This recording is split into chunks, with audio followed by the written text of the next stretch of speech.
안녕하세요. 반갑습니다. 유수아입니다. 예. 오늘도 제가 돌아왔습니다.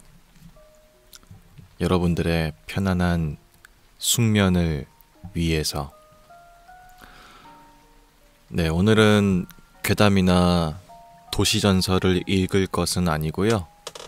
바로바로 세계에 존재하는 으스스한 상식들에 대해서 알아보는 시간 가져볼 겁니다. 우리가 익히 알고 있지는 못했지만 세상에서 실제로 벌어진 그리고 실제로 존재하는 그런 으스스한 것들에 대해서 알아보는 시간이고요. 제가 가장 좋아하는 코너입니다. 오늘은 또 어떤 이야기들이 있을지 같이 한번 여러분과 살펴보도록 하겠습니다.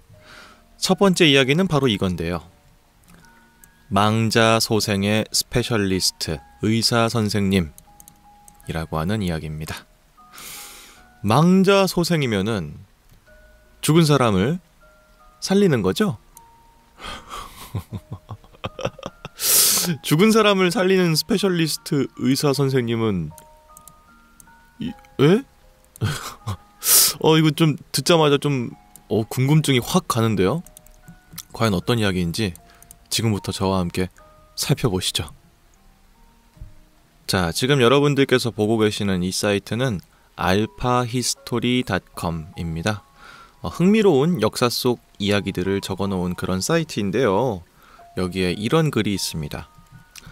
1933년 의사가 죽은 사람을 되살리려고 시도하다 라고 하는 이름이네요. 같이 한번 읽어보죠. 로버트 E. 코니시라고 하는 캘리포니아 출신의 의사이자 학자이자 의학 연구가가 있었는데요. 이 사람은 다른 것보다도 죽은 사람을 되살리려는 시도를 한 의사로 가장 잘 알려져 있습니다. 이 코니시라고 하는 사람은 샌프란시스코에서 태어났는데요. 15세에 고등학교를 졸업하고 3년 후에는 버클리 대학교를 졸업했습니다. 그리고 21세에는 의사 면허를 취득한 사람입니다. 잘은 모르겠지만 굉장한 천재였던 것 같죠. 이 사람이 20대 중반이 됐을 때는 다시 버클리 대학교로 돌아와서 연구원 활동을 했는데요. 이 사람에게 가장 큰 관심사는 바로 죽은 생물체를 다시 살리는 것이었습니다. 그리고 이 사람은 그게 충분히 가능하다고 믿었죠. 1933년이 됐을 때 이 사람이 어떤 한 방식을 제안해냈는데 그게 뭐냐면 사람을 시소 있죠, 시소. 놀이터에 있는 시소. 그런 데에다가 태워놔. 그럼 내가 움직이면 건너편에 이제 타고 있는 이제 사체가 움직일 수 있게끔 하는 거예요. 말이 시소지 진짜 시소는 아닌 것 같고요. 그 상태에서 이제 죽은 사체한테 아드레날린이랑 헤파린을 주사합니다. 그리고 내가 흔들어서 혈액이 막 돌게끔 만드는 거예요. 그렇게 하면은 사망한 시신이 살아날 수 있을 것이라고 이 사람은 믿었습니다. 그리고 실제로 몇 차례 시도를 했어요. 근데 우리가 모두 예상할 수 있다시피 그렇게 한다고 해서 죽은 사람이 살아나지는 않았습니다. 근데 이 사람은 어떤 식의 결론을 내렸냐? 내가 구비한 이 실험체, 그러니까 사체가 너무 오래됐기 때문에 살아나지 못하는 것이다. 그렇기 때문에 죽은 지 얼마 안 된 사체는 충분히 가능할 것이다. 그런 생각을 한 거예요. 그러면서 1934년 5월이 됐을 때 이 코니시 의사 이 사람은 갓 안락사된 개들을 실험체로 바꾸게 됩니다. 죽은 지 얼마 안 된 생명체는 다시 살릴 수 있을 것이다. 이런 식의 생각을 한 거죠.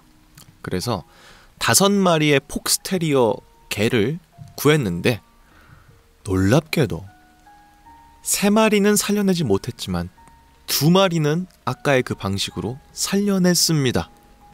대신에 온전하게 살려낸 건 아니고 감각도 없고 실명한 채로 다시 살려냈어요. 그렇기 때문에 우선은 생명체로 봤을 때 살렸다고 할 수 있긴 하죠. 네, 완전하게 살렸다고 할 수는 없겠지만 이렇듯이 결과가 확실하게 깔끔하게 살려낸 건 아니지만서도 그 당시의 실험의 성공은 큰 화제가 되었습니다. 그러면서 언론의 찬사를 받았어요. 물론 지금 이렇게 죽은 생명체를 가지고 어떤 비윤리적인 무언가를 하는 비가역적인 어떤 걸 되돌리려고 하는 걸 하면은 글쎄 지금은 욕을 엄청 먹을 것 같아. 동물권이든지 인권이든지 이런 것 때문에. 근데 이때는 1930년대였으니까 충분히 그럴 수 있었겠죠. 여튼간에 죽은 개를 살려낼 수 있는 결과까지 얻어냈다. 그러면 주변의 시선들은 어떻겠어요? 사람한테 한번 해보자. 이런 식의 결론이 내리게 된 거예요. 그러다 보니까 사람이 필요하잖아. 죽은 지 얼마 안 된 사람, 갓 죽을 사람이 필요하단 말이야. 근데 마침 괜찮은 사람이 있었어. 실험체로 쓸만한 좋은 사람이 있었습니다. 누구냐면 토머스 맥모니글이라고 하는 사람이었는데 이 사람은 아동 살인마였습니다. 그러다 보니까 어차피 사형이 예정된 사람이야. 그러면은 어차피 얘 죽을 거니까 죽이고 다시 살리자. 이게 된 거예요. 근데 이러한 코니 씨의 요구에도 불구하고 당시에 사형을 집행할 예정이었던 캘리포니아주는 이를 거부합니다. 아마 윤리적인 문제 때문에 거부한 거겠죠. 그러다 보니까 이 원래 사형될 예정이었던 토머스 맥모니글은 그냥 이제 사망하게 됐고요. 또한 코니 씨 이 의사 선생님도 1950년대 후반이 됐을 때는 이제 의학계에서 이제 은퇴를 하게 되면서 이 실험이 과연 사람까지 살릴 수 있는지에 대한 여부는 아직까지 확실하지 않습니다. 아무도 몰라요. 물론 표면상으로는 모르는 거겠죠. 누군가가 했을 수도 있는 일이야. 중국이 많이 그런다고 하더라고. 이거는 뭐 지역 차별도 아니고 국가 차별도 아닙니다. 중국에서 가끔 그렇게 좀 비윤리적인 것들을 많이 한다고 하더라고. 그래서 뭐 누가 했을진 모르겠지만 공식적인 기록으로는 아직 남아있는 게 없다 라고 하는 그런 이야기인데요. 글쎄요. 저는 뭐 의학적인 지식은 없습니다. 제가 뭘 알겠어요. 그치만 제가 생각했을 때 이 죽은 개를 살린 건 맞지만 감각도 없고 시력도 실명된 채로 살린 거잖아요. 그것도 다 5마리 중에서 2마리만 그렇게 된 건데 그게 이제 온전히 살렸다고 할 수 있을지 저는 잘 모르겠어요. 그리고 아마도 제 추측상 이 골든타임을 놓치면 뇌사가 빠르게 진행이 되잖아요. 사람도 그렇고 아마 동물도 그럴 텐데 그러다 보니까 개도 아마 그런 유사한 뇌사 비슷한 게 진행이 되다 보니까 신체 기능이 부적절하게 다시 되살아난 게 아닌가 하는 생각이 들거든요. 여튼간에 우리가 원하는 건 죽은 지 뭐 하루 뭐 정말 늦어도 뭐 1시간 2시간 이렇게밖에 안 된 사람을 살릴 수 있는 기능인데 이거는 죽고 바로 살리는 거야. 그렇기 때문에 효용성 자체가 있는지 없는지에 대한 거는 좀 의구심이 든다. 그죠? 그렇기 때문에 실제로 쓸만한 기술인지는 모르겠으나 뭐가 됐든 간에 정말로 죽은 생명체를 다시 살려냈다는 점에서는 상당히 놀라지 않을 수가 없는 그런 실험이 아닌가 하는 생각이 듭니다. 아주 으스스하고 흥미로운 이야기로 오늘 시간에 첫 번째 문을 연 게 아닌가 하는 생각이 드는 그런 이야기였네요. 여튼 그렇고 다음 두 번째 이야기도 준비가 되어 있습니다. 바로 이건데요. 뇌가 반밖에 없는 여자라고 하는 이야기입니다. 이번 두 번째 이야기도 상당히 으스스하다. 이런 말씀 드릴 수 있을 것 같습니다. 뇌가 반밖에 없는데 어떻게 살아있을 수 있을까? 그죠? 난 상상이 안 돼. 뇌에 반이 비어있는 이 머리가 반이 비어있는 이게 상상이 안 되는데 반이 없는 사람이 있다는 거죠. 과연 어떤 사람일지 지금부터 알아보도록 하겠습니다. 자, 여러분들께서 지금 보고 계시는 이 사이트는 huffpost.com이라고 하는 이제 뉴스 사이트인데요. 여기에 올라와 있는 한 기사가 있습니다. 뇌의 절반을 제거한 여성이 언어 치료사가 되다라고 하는 이야기인데요. 바로 크리스티나 센트하우스라고 하는 여성에 대한 이야기입니다. 같이 한번 읽어보죠. 먼저 크리스티나 센트하우스는요, 1996년 2월 13일에 그녀가 어렸을 때 뇌의 절반을 도려내는 수술을 했습니다. 그리고 20년이 지난 지금까지도 그녀는 건강하게 잘 지내고 있다고 하는데요. 왜 뇌를 덜어냈느냐? 당시에 그녀가 라스무센 뇌염의 진단을 받았기 때문이라고 하는데, 이게 뇌가 이제 좌반구, 우반구 이렇게 좌우로 나눠져 있잖아요. 그 중에 한쪽 반구에 염증이 생기는 질환이래요. 근데 이걸 제거를 안 하면은 생명에 위협이 있을 수 있다고 합니다. 그러다 보니까 실제로 수술을 받기 전에는 하루에 최대 150회까지 발작을 일으켰다고 합니다. 이렇게 일상생활도 거의 불가능하고 실질적으로 생명에도 위협이 있을 수 있다 보니까 어쩔 수 없이 뇌의 우반구를 이제 드러내는 그런 수술을 받게 된 거예요.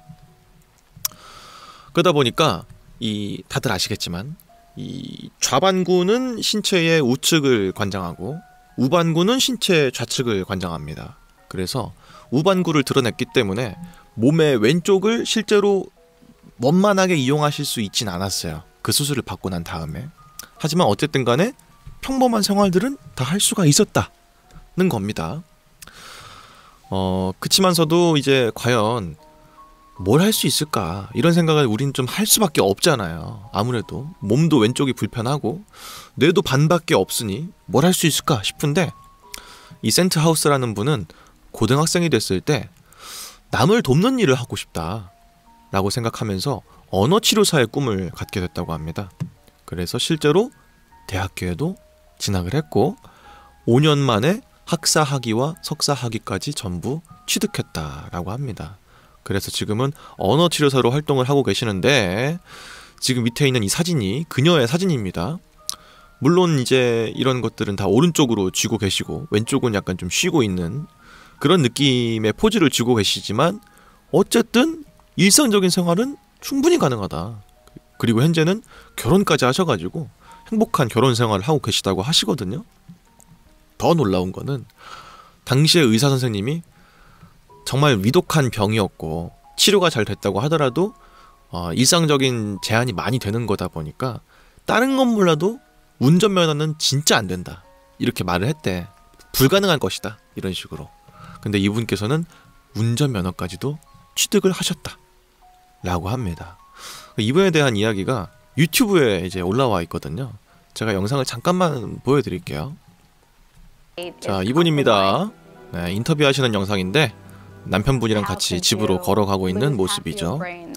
그래서 확실히 왼쪽 부분은 몸을 쓰시는데 약간의 불편함이 있어 보이긴 합니다만, 어쨌든 간에 운전도 하시고 결혼생활도 하시고 일상생활 하시는 데는 큰 지장이 없어 보인다 라고 하는 오늘의 두 번째 이야기였습니다.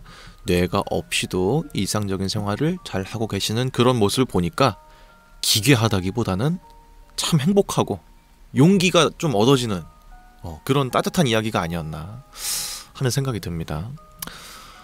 이런 약간 인간 승리에 가까운 분들의 이야기를 보다 보면요, 저를 반성하게 돼요. 나는 얼마나 쓰레기처럼 살고 있나. 나는 진짜 사지가 멀쩡하고 정신도 멀쩡하고 다 멀쩡한데 안 된다고 핑계만 대고 있고 오늘도 잠만 자고 이랬지 않았나 하는 생각을 하면서 좀 나쁘끄러워지는 그런 시간을 좀 갖게 되기도 하네요. 여튼간에 그렇습니다. 인간은 강하다, 이런 말씀 드리면서 다음 세 번째 이야기로 한번 넘어가 보죠. 오늘의 세 번째 이야기는 바로 이것입니다. 범인은 닭이라고 하는 이야기인데요. 뭔진 모르겠지만 어떤 범죄를 닭이 저지른 것 같죠. 그럼 사실 범인도 아니네. 범조네, 범조. 새 조자를 써가지고 죄송합니다. 이게 바로 영서티의 농담이다. 아시겠습니까? 그렇고요. 과연 닭이 무슨 범죄를 저질렀을지 지금 같이 한번 알아보도록 하겠습니다. 자, 지금 여러분들께서 보고 계시는 이 사이트는 CBS 뉴스입니다. 뉴스 사이트인데요. 여기에 올라와 있는 한 뉴스 기사입니다. 필리핀 불법 닭싸움 단속 중 경찰관이 수탈개 칼에 맞아 사망이라고 하는 기사네요. 이거 참 무슨 말인지 감도 안 오는데 같이 한번 좀 알아보겠습니다. 필리핀의 어떤 경찰이 불법 닭싸움의 단속을 하던 도중에 수탈개 칼날에 맞아서 대퇴동맥이 베이는 사고를 당했다고 화요일에 현지 경찰이 밝혔습니다. 이 닭싸움이 뭐냐면요, 필리핀에서 아주 인기 있는 유혈 스포츠입니다. 닭의 다리 쪽에다가 박차라고 하죠, 박차. 날카로운 거를 다리에다 달아주는 거예요. 그래서 두 닭이 피 터지게 싸우는 거를 이제 돈도 걸고 하면서 보는 그런 유혈 스포츠다라고 하는 거죠. 근데 이게 보통 사람한테까지 해를 끼치는 그런 스포츠는 아니고, 원래는 닭끼리만 싸우고 닭이 죽거나 뭐 그런 스포츠인데, 어쩌다가 경찰관께서 돌아가셨냐면은 이때 시기가 2020년 10월이에요. 코로나 때란 말이에요. 코로나 이제 팬데믹 기간 동안에 집합 금지 명령이 있었잖아요. 근데 그걸 어기고 불법으로 닭싸움을 한 거야, 사람들이. 그걸 구경하다가 갑자기 경찰이 단속을 하게 되면서 현장을 급습하게 된 거죠. 그 당시에 이제 크리스티안 볼록이라고 하는 경찰 중위가 있었는데, 이 사람이 사건 현장에 있는 증거들을 모으다가 싸움닭이 있는 걸 발견한 겁니다. 그래서 싸움닭을 집어 들었는데, 얘도 증거물이니까. 근데 문제는 걔가 다리에 차고 있던 그 칼날, 요게 갑자기 드니까 발광을 했겠지. 그래서 대퇴동맥, 그러니까 허벅지 부분을 싹 긁은 겁니다. 그래서 갑자기 피가 콸콸 나게 되면서 이제 과다출혈로 사망하게 됐다라고 하는 게 이제 필리핀 현지 경찰에 의해서 이제 보도가 되게 된 거예요. 당시에 지방 경찰서장이었던 아넬 아푸드 대령은 크리스티안 볼록 중위가 그렇게 사망했다라는 소식을 듣고 이런 식으로 서명 발표를 했습니다. 정말 설명할 수 없는 불행한 사고이자 불운이었습니다. 처음 보고받았을 때 그 사실을 믿을 수가 없었습니다. 경찰 생활 25년 동안 닭의 칼에 맞아 사람을 잃은 건 이번이 처음이죠. 라고 했다고 합니다. 당시에 이제 산호세 타운에서 이렇게 급습하게 된 거였는데 3명이 체포가 됐고요. 싸움닭 2마리와 박차 2세트가 압수됐다라고도 덧붙였다고 하네요. 그래서 정말 어이없게도 불법 닭싸움 현장을 급습하다가 경찰관 분께서 닭의 칼에 맞아서 사망하시게 된 그런 사건인데, 진짜 너무 안타까운 일인 것 같아요. 정말 경찰관 분들이 돌아가시는 것도 정말 안타까운 일인데, 제가 더 안타까워하는 건 뭐냐면 코로나 때 돌아가신 분들이 전 너무 안타까워요. 전 지금도 가끔 생각할 때가 있어. 왜냐면 코로나 때는 마치 이 이후로는 신생아들도 마스크를 쓰고 활동하고 막 그럴 거라서 마스크를 벗고 다니는 생활은 이제 더 이상 할 수 없을 것이다, 뭐 이런 식으로 엄청나게 막 전 세계적으로 난리였는데, 지금 아무도 그런 사람이 없잖아. 다 마스크 벗고 다니잖아. 근데 이때의 그 특수한 그런 집합금지 명령이라든지 백신 투여 이런 것들 때문에 돌아가실 일이 없었던 분들이 돌아가신 게 전 너무 안타까워요, 진짜로. 이것도 그의 한 일환이잖아요. 물론 이제 닭싸움을 불법으로 한 사람들이 제일 잘못이지만 코로나가 아니었으면 이런 일이 없었을 텐데 하는 생각을 저는 평상시에도 간혹 가다가 합니다.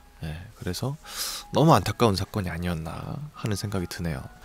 돌아가시지 않을 분까지 돌아가신 느낌이 들어서 더더욱이 안타까움을 자아내는 그런 이야기가 아닌가 하는 생각이 드네요.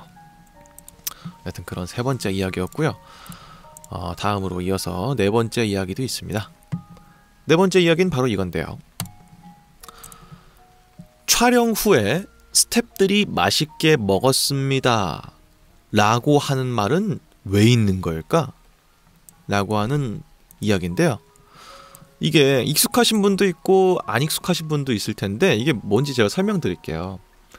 보통 예능 프로그램이나 이런 거 할 때 뭔가 음식이 요란번쩍하게 있거나 혹은 음식이 약간 낭비되는 느낌이 드는 컨텐츠가 방송에 나가게 됐을 때 항상 자막에 괄호 열고 촬영 후에 스태프들이 맛있게 먹었습니다, 눈웃음 눈웃음 괄호 닫고 뭐 이런 식으로 자막이 항상 깔려요.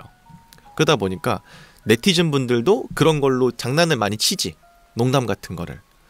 뭐 SNS나 인터넷 커뮤니티 게시판 같은 데에 요리 같은 사진 혹은 좀 기괴한 괴식의 사진이 올라오면은 댓글로 다는 거야. 촬영 후에 스태프들이 맛있게 먹었습니다. 뭐 이런 식으로. 그래서 이제 그런 문장인데 왜 그런 문장이 나왔냐 이거죠. 네, 여러분들도 잘 모르셨을 텐데 저랑 같이 한번 알아보도록 하겠습니다. 자, 지금 여러분들께서 보고 계시는 이 사이트는 위키피디아 영문 문서입니다. 여기에 스태프들이 나중에 맛있게 먹었습니다에 대한 문서가 있어요. 하나하나 알아보죠. 고노아토 스타프가 오이시쿠 이타다키마시타 라고 하는 일본어에서 유래가 된 문장입니다. 일본 텔레비전의 프로그램에서 음식이 나올 때 화면에 보통 나오는 자막인데요. 촬영 후에 음식을 버리지 않고 먹었다는 것을 알리는 그런 자막이죠. 근데 왜 이런 문장이 나왔고 언제부터 이런 문장이 자막으로 깔리게 되었을까? 우선은 우리나라도 그렇고 일본도 그렇고 먹을 것이 부족했던 적이 있는 나라들이죠. 뭐 텐메이 대기근도 그렇고 우리나라의 보릿고개도 그렇고 전 국민이 먹는 것으로 고통받은 적이 있던 나라들이야. 그죠? 그런 나라권에서는 먹는 것으로 장난치지 마라 혹은 먹는 것은 남기면 안 된다 라고 하는 그런 약간의 관습 비슷한 게 있습니다. 그쵸? 인정하시죠? 그러다 보니까 텔레비전에서 괴식 비슷한 게 나와서 누가 봐도 안 먹고 버릴 것 같아. 혹은 너무 많은 양이라서 저거 분명히 버릴 것이다. 이런 생각이 들어. 그러면은 이런 자막을 넣는 거예요. 사람들의 심리가 먹을 걸 버리면 안 된다라는 생각을 하고 있기 때문에 그런 반발감을 덜기 위해서 자막을 넣기 시작했다. 라고 하는 게 그 기원이라고 사람들이 말을 하고 있어요. 언제부터 이 문장이 쓰이기 시작했는지는 확실하진 않습니다. 하지만 일본의 TV 프로듀서였던 스가 겐지 씨가 말하기로는 니혼 테레비에 수요일의 다운타운 있죠. 유명한 예능이 있거든요. 거기에서 수박을 이용한 어떤 장면이 나왔었는데 그 주가 끝나고 항의 메일을 엄청 받은 거야. 먹을 거 가지고 뭐 하는 거예요? 먹을 것을 지금 버리시는 건가요? 이런 식의 항의 메일이 폭주하게 된 거야. 그래서 음식 같은 게 나올 때는 확실하게 설명을 해둬야 되겠다 라고 생각을 하게 됐고 그 다음 주부터 스태프들이 맛있게 먹었습니다 라고 하는 문장이 화면에 송출되게 됐다 라고 하는 한 가지 기원이 있는 겁니다. 물론 그렇다고 해도 실제로 스태프들이 먹었냐 안 먹었냐 이거에 대해서는 설왕설래가 가득합니다. 여기 보시면 실제로 먹었다라고 하는 사람들이 있고 먹지 않았다라고 하는 사람들도 있거든요. 예를 들어서 2014년에 AOL 뉴스에 따르면 한 정보 프로그램의 제작진은 기자가 식당에서 제공하는 음식을 다 먹을 수는 없는 경우들이 있다. 그럴 때는 리포터한테 음식을 다 먹지 말라고 말하고 촬영이 끝난 다음에 스태프들이 실제로 먹었다.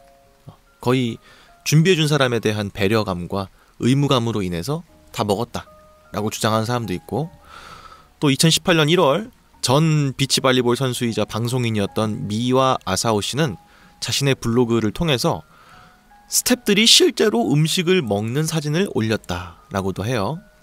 또 음식 만화가인 라스웰 호소키 씨는 아무래도 음식 만화가다 보니까 음식을 되게 많이 취재하고 할 거 아니에요? 그렇게 많이 시킨다고 해도 다 버리지 않고 다 먹는다 본인이.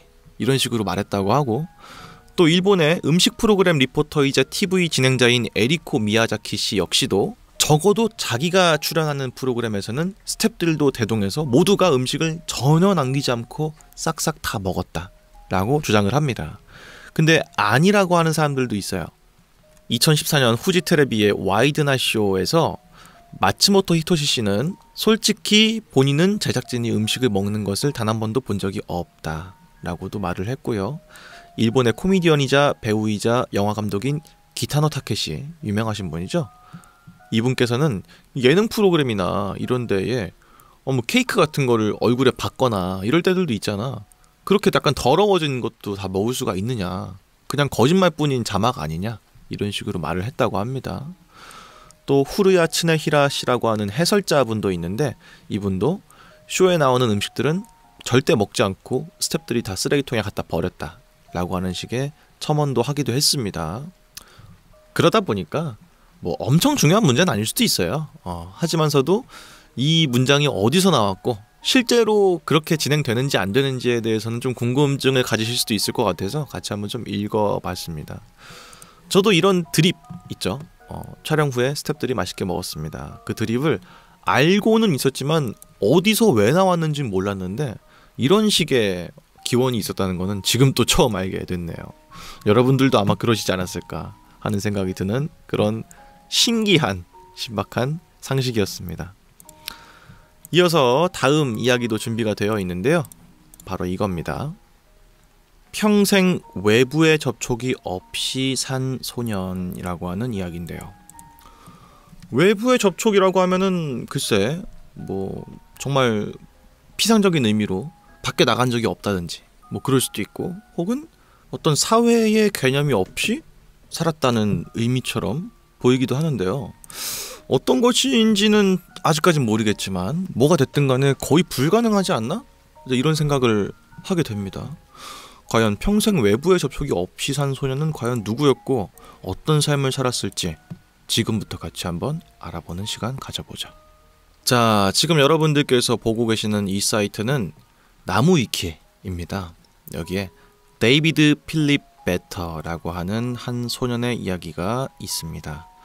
1971년 9월 21일 미국 텍사스주 휴스턴에서 출생한 그런 아이인데 이 소년한테 과연 무슨 일이 있었을지는 지금부터 같이 한번 알아보죠. 자, 데이비드 필립 베터. 이 소년은 면역 체계를 극적으로 약화시키는 유전성 질환인 중증 복합 면역 결핍증, 줄여서 SCID를 앓고 있던 미국의 한 소년이었습니다. 이 SCID는 사람의 면역계에 심각한 장애가 있어서 어떤 것의 감염에 매우 취약합니다. 그리고 일반적으로는 무해한 병원체에게도 노출되면 치명적일 수 있는 그런 질병이죠. 조혈 모세포에 문제가 생겨서 발생한 질환이기 때문에 치료 방법은 오직 조혈 모세포의 이식뿐입니다. 하지만 항원이 일치해야 되기 때문에 이런 항원까지 일치하는 기증제를 찾는 것이 매우 어려운 일이라고 합니다. 뭐가 됐든 간에 신체 면역력이 극도로 떨어지는 질병을 앓고 있었기 때문에 외부와 정말 표면적인 의미에서 실질적인 의미에서 접촉을 할 수가 없는 그런 아이였던 거죠. 조금만 더 알아보겠습니다. 우선 베터의 부모님은요, 캐롤 앤 그리고 데이비드 조셉 베터 주니어라고 하는 사람이었는데 당시에 SCID를 갖고 태어난 어린이가 사용할 수 있는 유일한 방법은 조혈 모세포 이식을 받기 전까지 멸균 환경에서 격리하는 것 뿐이었습니다. 그래서 조혈 모세포를 혹시 이식받을 수 있을까 대기하면서 성장을 하게 된 거예요.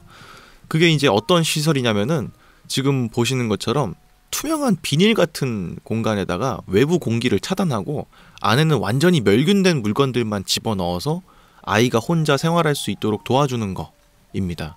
이런 환경에서 아이가 자라난 거죠. 그렇기 때문에 베터가 태어날 때에도 특수 멸균 침대를 준비했고요.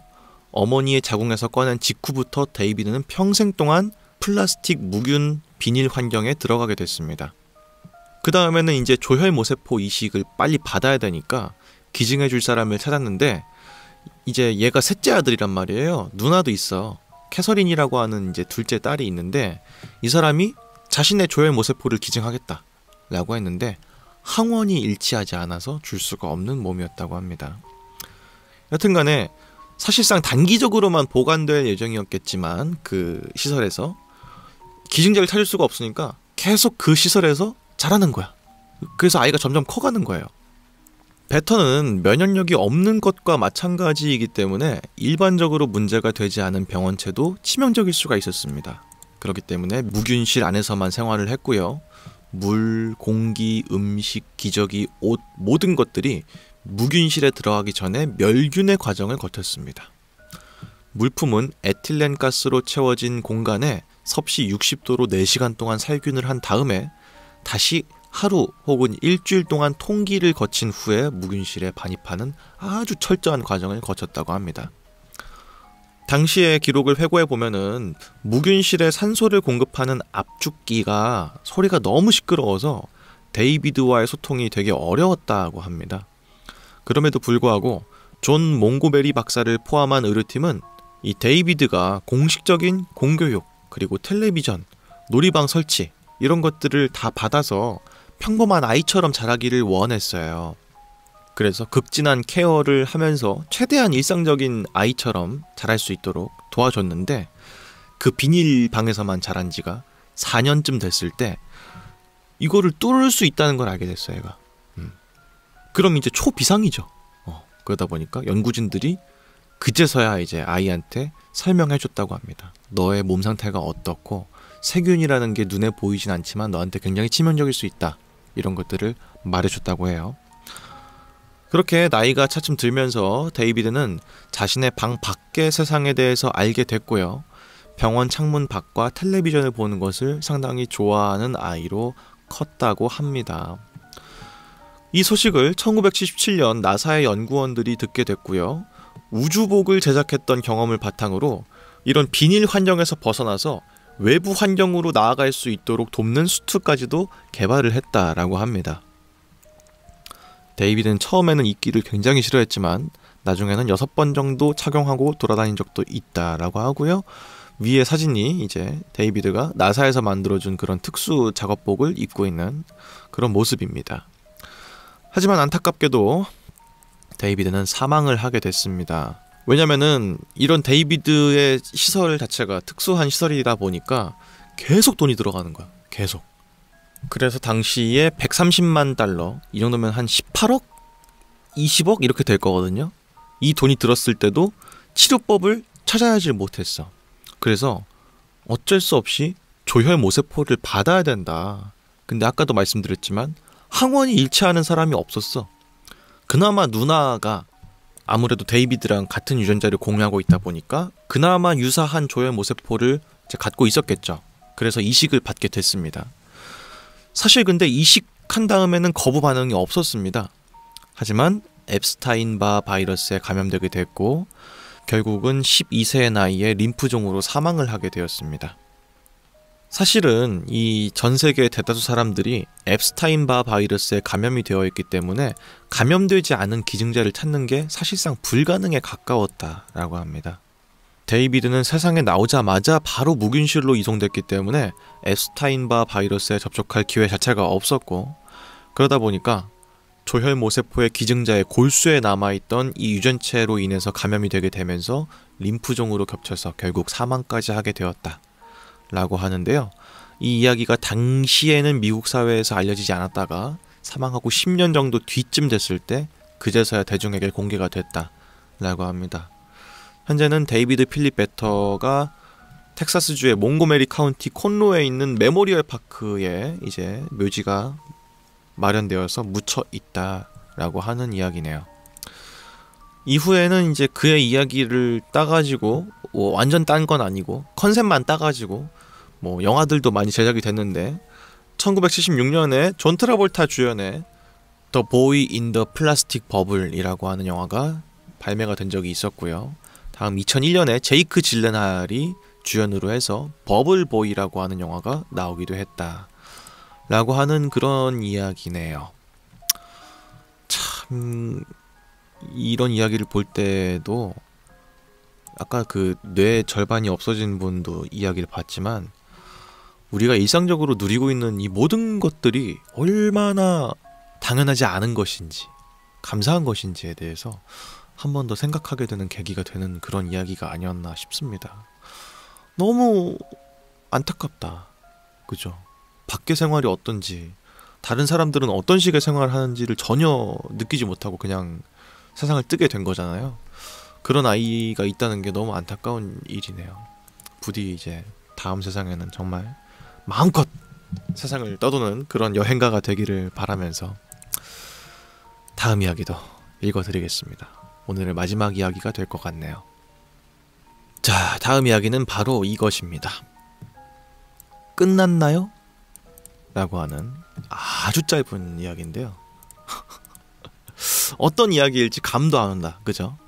하지만 뭐가 됐든 간에 끝이 났는지 아닌지를 물어보는 그런 이야기겠죠. 네. 과연 어떤 이야기일지는 지금부터 저와 함께 알아보도록 하겠습니다. 자, 지금 여러분들께서 보고 계시는 이 사이트는 나무위키입니다. 여기에 오노다 히로오라고 하는 문서가 있어요. 어떤 사람에 대한 이야기인데요. 1922년 3월 19일에 태어났다가 2014년 1월 16일에 돌아가신 어떤 분입니다.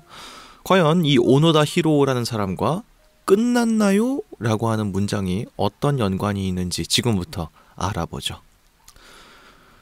자, 오노다 히로오 씨는 일본의 군인이었습니다.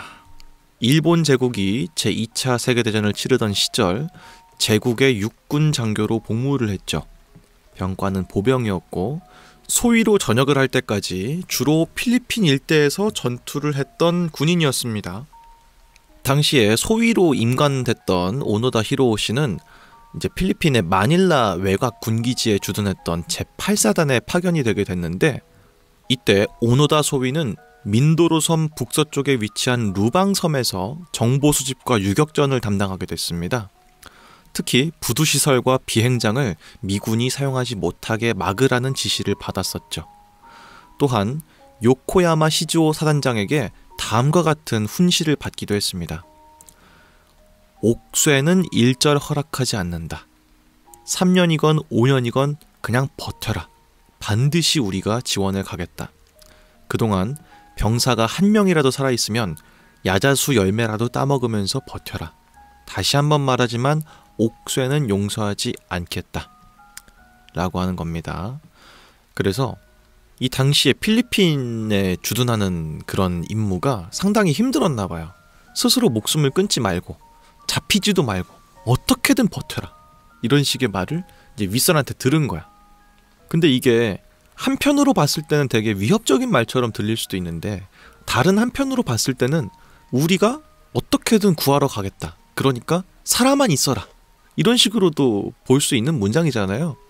이 문장 하나 때문에 이제 차후에 어떤 사단이 벌어지게 됩니다. 어쨌든 당시 루방섬에는 일본군이 200명이 있었습니다. 육군 항공대, 해군으로 각각 소속과 부대가 다른 200명의 군인들이 있었는데, 당시에 오노다 소위는 자기가 명령받았던 거, 비행장을 파괴시켜서 미군들이 쓰지 못하게 막아라. 이걸 하려고 했는데 나머지 사람들이 반대를 했어. 그러면서 비행장 파괴를 시키지 못하게 됐어요. 근데 이후에 전투가 계속 벌어지게 되면서 한 30명 정도만 그 섬에 남게 된 거죠.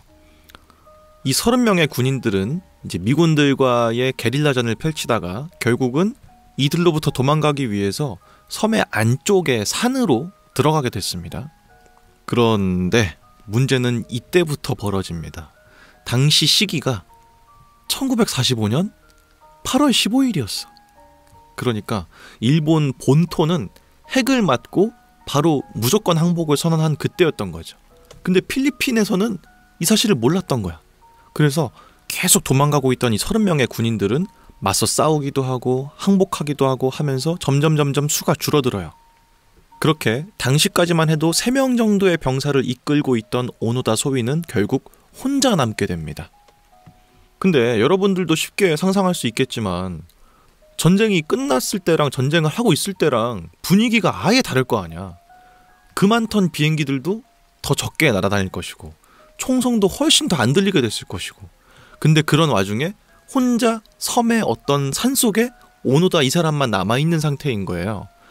그럼에도 불구하고 이상하다, 전쟁이 끝났나? 이런 생각을 할 수가 없던 거야. 소식을 들을 곳이 아무것도 없으니까. 그래서 이 사람은 그 산속에서 버틴 거예요.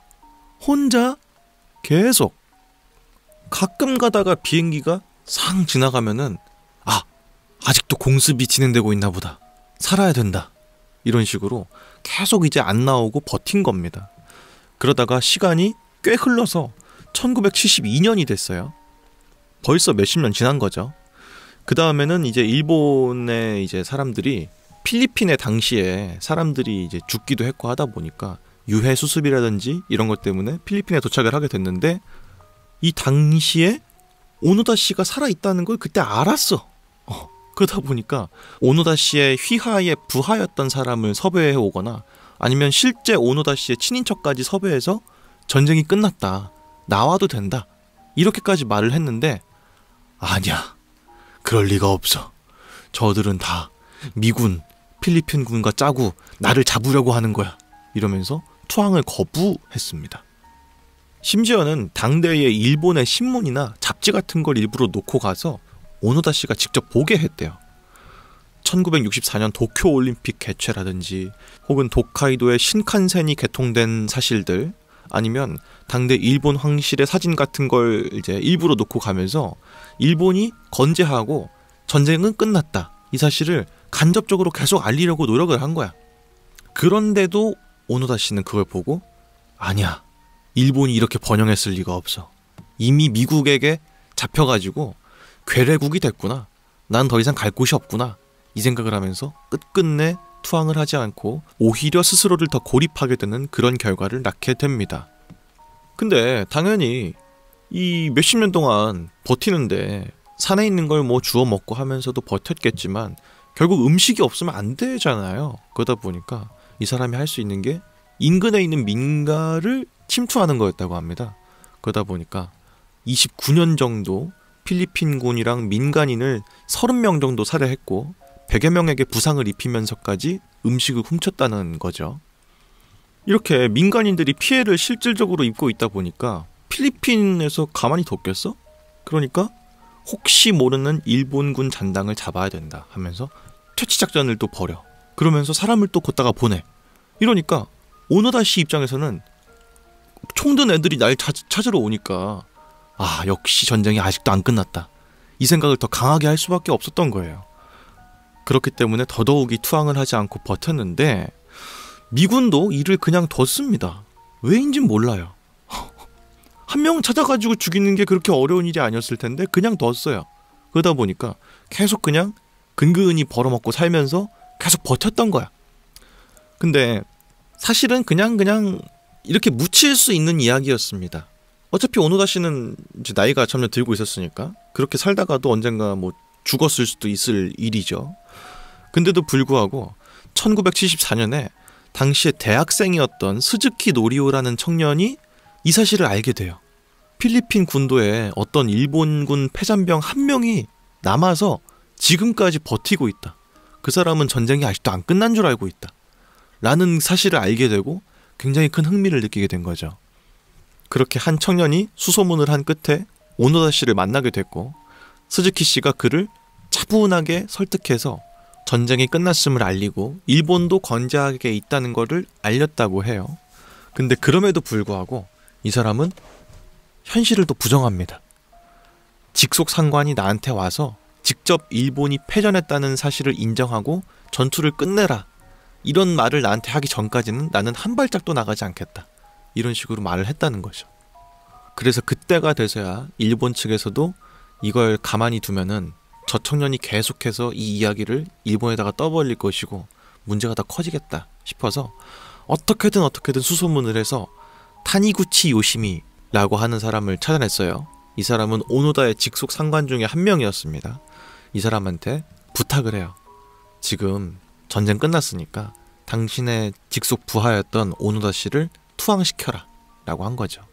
그제서야 오노다 씨가 전쟁이 끝났음을 인정하고 밖으로 나오게 되었습니다. 그때의 모습이 지금 이 사진입니다. 1974년 당시 투항을 했던 오노다 씨의 모습이라고 하네요. 근 30년 정도를 혼자 섬에서 살면서 버티고 있던 건데 그럼에도 불구하고 건강 상태라든지 이런 것들이 꽤 양호한 편이었다고 하고요. 당시에 군장이라든지 혹은 무기 같은 것들도 언제든지 쓸 수 있을 정도로 굉장히 깔끔하게 정리가 잘 된 상태였다라고 합니다. 실제로 그한테는 500발 정도의 탄환이 있었고 대여섯 개의 수류탄도 가지고 있었다라고 하네요. 근데 이 케이스가 되게 진짜 뭐 이런 경우가 다 있냐 싶을 정도의 특이한 케이스처럼 보이지만 당시에 2차 대전 때에 이런 유사한 케이스가 2건이 더 있었다고 합니다. 요코이 소이치 씨 그리고 나카무라 테루오 씨, 이 둘인데 마찬가지로 전쟁이 끝났음에도 불구하고 계속 버틴 두 사람인 거예요. 그렇기 때문에 그다지 찾아보기 힘든 케이스는 아닌 것 같다라는 생각이 들기도 하고요. 여튼간에 이 사람은 도쿄에서 살게 돼서 향년 92세의 나이로 이제 정말 천수를 다 누리시고 이제 세상을 떠나시게 되신 거죠. 어쨌든 이렇게 해서 전쟁이 끝났음에도 불구하고 자기 스스로와의 전쟁을 끊임없이 이어갔던 한 남자에 대한 이야기까지 오늘 마지막 이야기로 알아보게 되었습니다. 글쎄요, 뭐 당시에 일본군은 우리나라 입장에서는 적군이었다 보니까 뭐 말씀드리기 좀 조심스럽긴 한데 그냥 한 개인으로만 말씀을 드리면은 굉장히 힘든 상황이었을 것 같아. 29년 동안 나 혼자서 생명을 유지하기 위한 전쟁을 한다고 생각해봐요. 난 너무 외롭고 너무 무서운 상황이었을 것 같아. 어찌 보면은 정신이 많이 좀 쇠약해져 있을 상태였을 수도 있을 것 같아요. 네. 내가 봤을 때는 이게 웬만한 사람 정신력으로도 힘들 것 같고, 처음에 이 사람이 이제 도망가게 됐을 때가 한참 전시 상태였고, 그리고 되게 지고 있는 상황이었잖아요. 그때의 강인한 어떤 기억 같은 게 남아서 더더욱이 생존을 불태우게 된 그런 게 아닌가 하는 생각이 들어요. 왜냐면 잡혔을 때 당시 사진 같은 것들도 봤을 때 언제든지 전투를 할 수 있는 상태로 준비가 돼 있었다고 하잖아요. 그러니까 굉장히 날선 눈빛으로 날카롭게 버텼을 것 같다는 생각이 들어요. 어떻게 보면은 나였어도 이렇게 했을 수도 있을 것 같다는 생각이 들기도 해. 이 사람이 괴짜란 생각은 하지 않고요. 그냥 2차 세계대전 자체가 사람 하나를 이렇게 사지로 몰게끔 만드는 그런 아주 참극이 아니었나 하는 생각이 듭니다. 여튼간에 그런 이야기였습니다. 오늘 이야기들도 어떻게 좀 재미있으셨는지 잘 모르겠는데 부디 흥미로웠길 바라면서 저는 또 다음에 흥미롭고 으스스하고 신박한 이야기로 돌아오도록 하겠습니다. 지금까지 저는 유서였습니다. 그러면은 다음 시간에 또 뵙죠.